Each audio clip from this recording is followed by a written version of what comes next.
Hi guys, welcome back to Kingdom Keto. I'm Rebecca, and today you're gonna get ready with me again because it's been a crazy life. If you follow me on any of my social media, we are going back to school. My daughter started high school for the first time actually this week, and I work at a university, so we have all of the new semester events going on. So that's been a lot of work, and we are relaunching our church right down the street from us actually, which is exciting, and I'm really excited to be a part of that. But it's taken up a lot of my weekends, which is why I haven't been uploading as much as I would like to. But today I want to talk about, while I'm getting ready for our open house today, it's kind of early in the morning, which is why the light looks the way it does.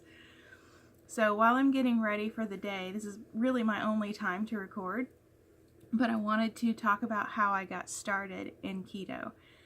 So I have my bulletproof coffee here this morning so I can wake up. It's been a week, let me tell you. I think I went through, earlier this week, I think I went through the keto flu again because I had indulged in a little too many carbs for a few times last week, and I could feel that I was out of ketosis, and so I was working to get back in this week. And Monday, I think I experienced a very mild case of keto flu again. It was not fun, but it feels good to be back. I actually lost the little bit of weight that I had gained back.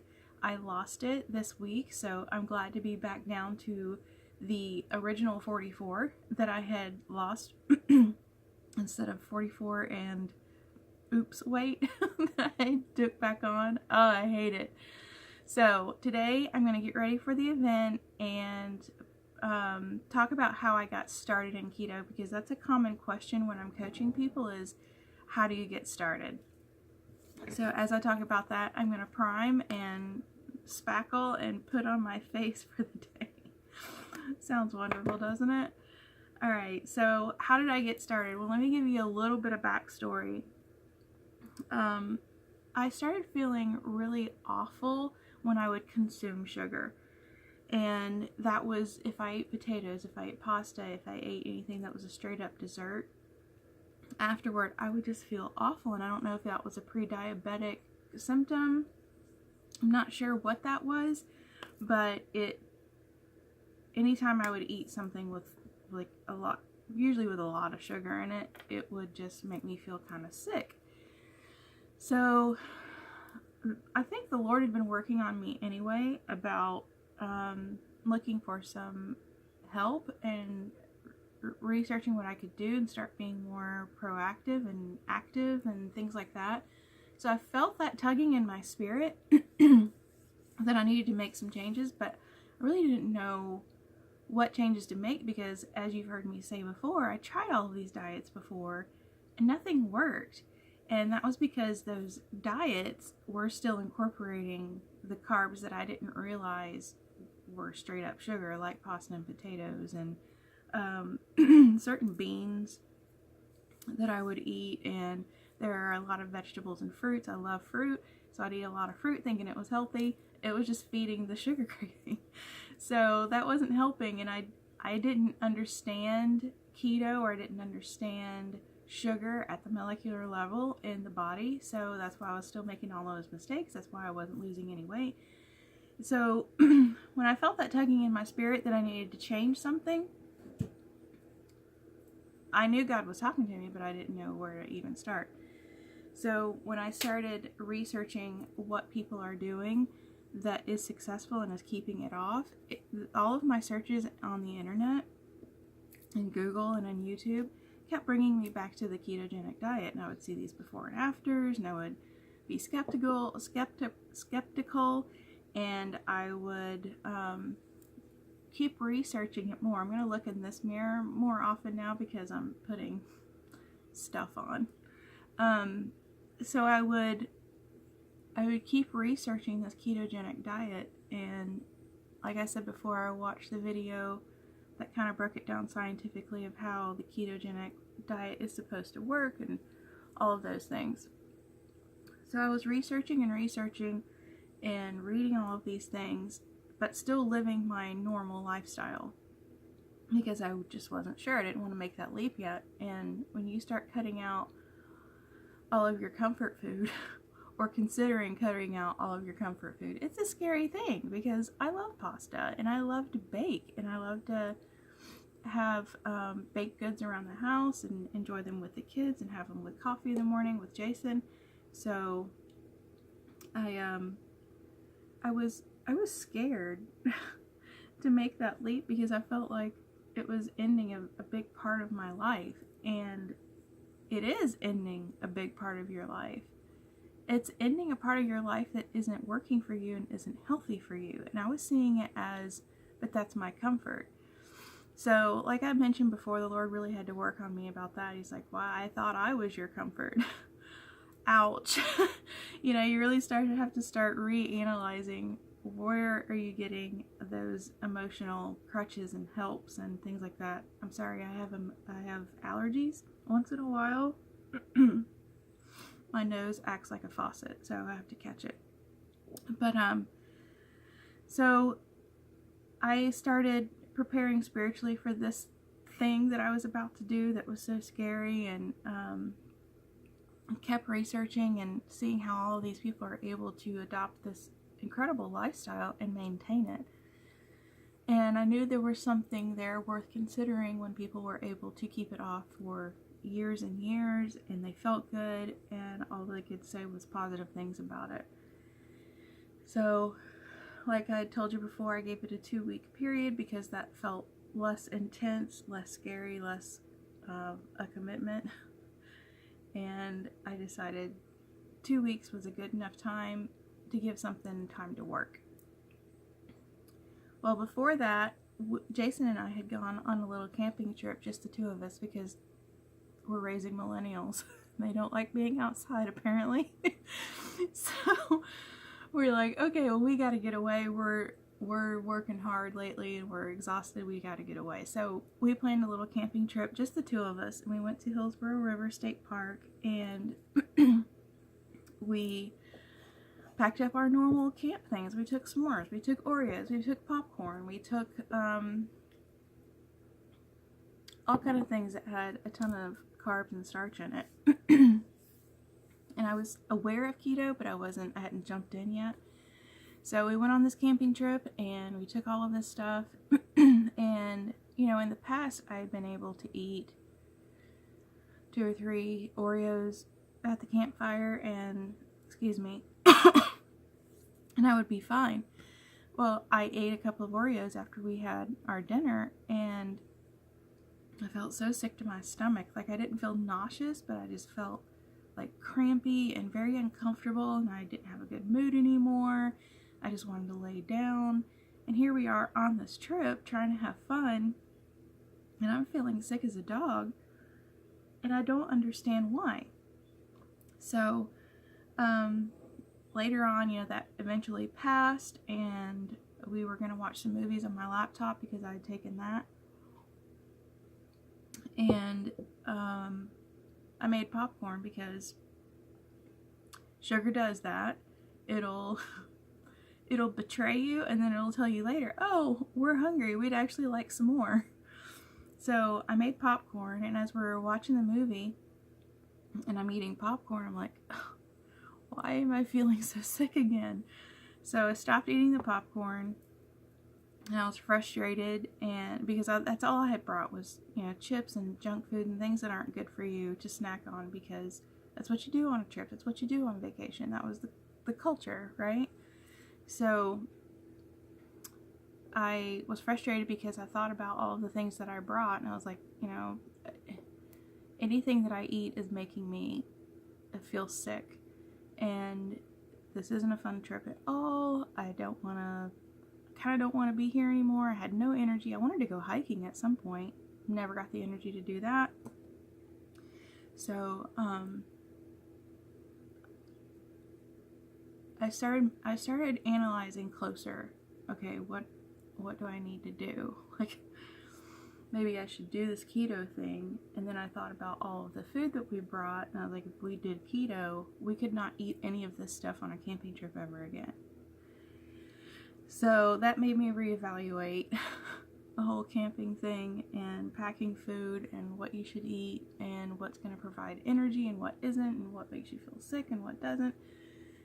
And so I'm internalizing all of this. I'm not really voicing it. And so we get back from the camping trip, and that was early October.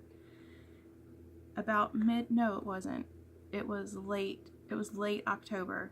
And then we're heading into November. We're getting ready for the holidays. And Jason and I went on a date night. It was August 15th. What am I saying? It was November 15th. We went on a date night. And I ordered a regular dinner that I normally have. I think it was salmon with asparagus. I mean, it was a pretty healthy dinner. And so as we were leaving, there is a Krispy Kreme. You know where I'm going with this. There was a Krispy Kreme down the road from the restaurant that we ate at that night. And the hot sign was on. And so he's like, hey, let's pick up a dozen and take it back to the kids, you know, when we go back to the house to watch TV for the evening. And we'll make coffee and we'll put on our comfortable clothes and have donuts and coffee and watch TV. Sounds wonderful. Even talking about it now, it's like, that actually sounds like a good time. So we bought a dozen, and while they were still hot, we decided, let's eat a couple on the way home. Because we never get Krispy Kreme because it's in another town, and kind of don't like paying for them, and we know they're not that great for you. So up to that point, we really never got them that often. So we got them that night, and we decided while they're still hot, we're going to eat a couple on the way home. So I ate a couple, and it was wonderful going down. But by the time I got home, my stomach, I'll spare you the details, but my stomach was cramping. It was tight. It was bloated. It was so uncomfortable. And we'd had this wonderful night out, and then it was just like misery hit out of nowhere. And I was essentially in the restroom for the rest of the night. And I felt sick. I felt nauseous. I felt hot in my face. My body felt horrible. Just horrible. And it was in that extreme, which I had never had a reaction to sugar that violent before. And I know, looking back, I know it was God.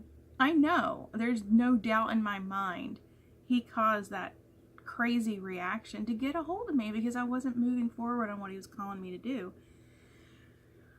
So I'm sitting in a certain room in the house dealing with this pain, and I just decided, I'm done. I can't do this anymore. I was miserable on my camping trip. I'm miserable now on my date night. I'm miserable when I should be in there enjoying my time with my family. And I'm sitting in here miserable because I can't move forward and be obedient in what I know is to be right for my life. So it was in those moments of extreme pain and misery that I decided, done with sugar, making a life change. So the next morning, we had donuts left over, of course. Jason was so sweet, and he put one in a Ziploc bag for me. It was the pumpkin spice one. Oh, pumpkin spice. Anybody with me on that one? And he put it in a Ziploc. I grabbed my coffee. He threw the donut in my purse, and I was like, oh, that'll be, before I'm even awake and thinking, that'll be nice to have with my coffee at work once I get all signed in and clocked in and ready to go. So I'm driving on my way to work, and there's this war. This war of, do I eat the donut when I get to work? Because remember last night, the misery that you had, which was a Thursday night.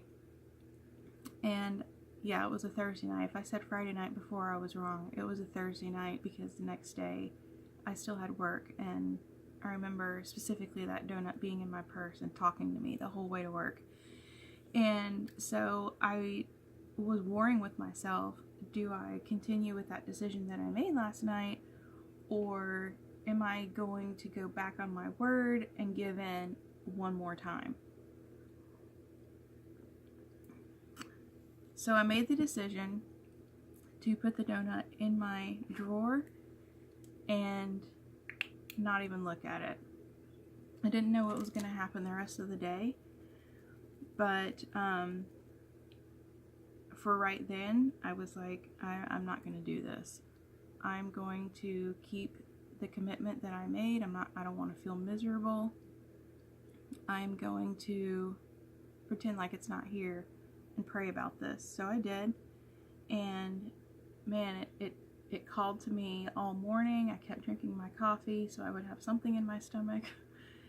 And I eventually that day reached in that drawer, threw the donut out, and decided I'm starting keto today.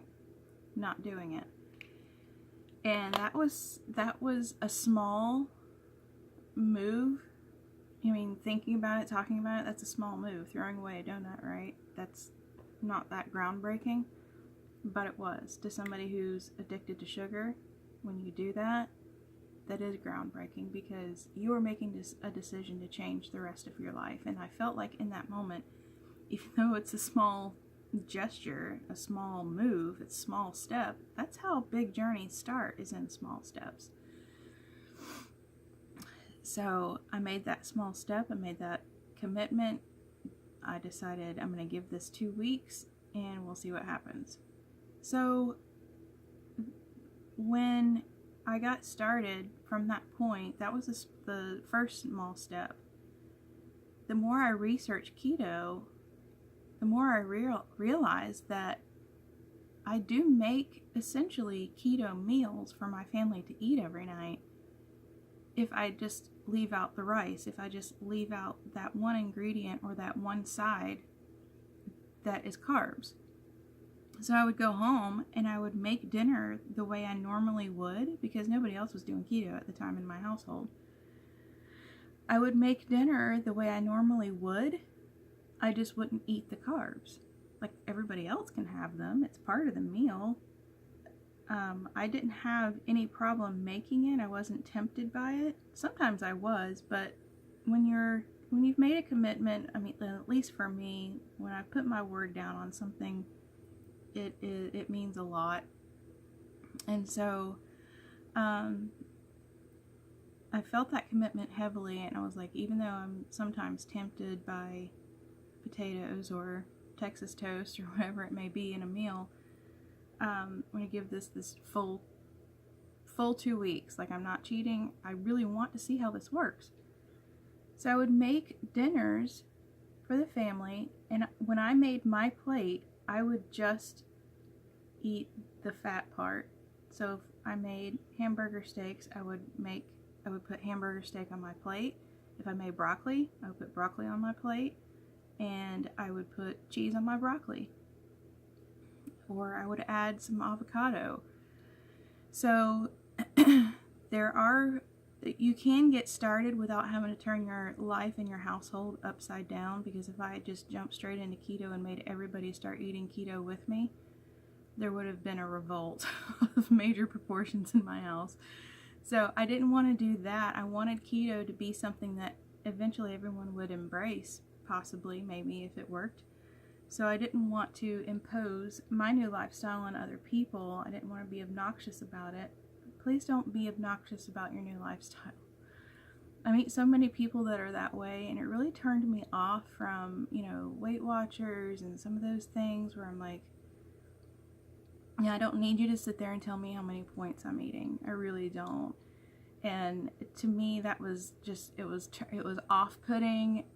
Please don't be that way about your new lifestyle. Just quietly do what you need to do to take care of yourself. There's no reason to preach at other people about the number of carbs they're eating or how much fat they do or don't have on their plate. And, don't be that person. And I set out not to be that person because I had encountered too many of those people in my life, and I was like, not gonna go there. That is not me.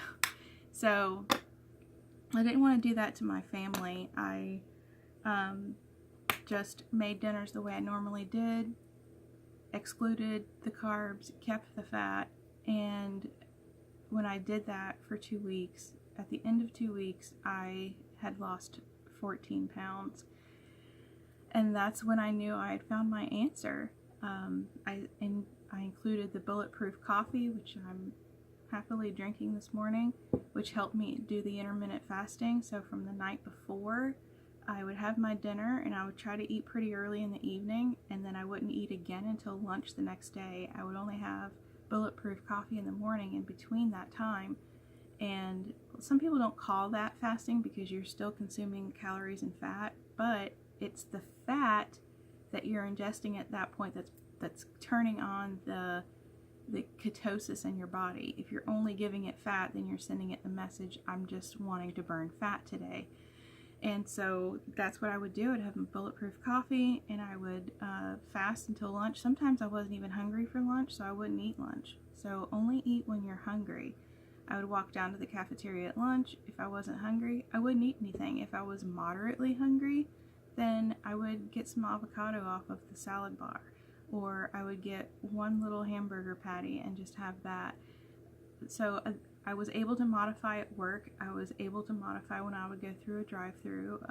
Wendy's Baconator is great. I would just get that. No fries, no drink, just a sandwich, and kept me in ketosis, filled me up, and I wouldn't be hungry for a long time after eating one of those. I still don't.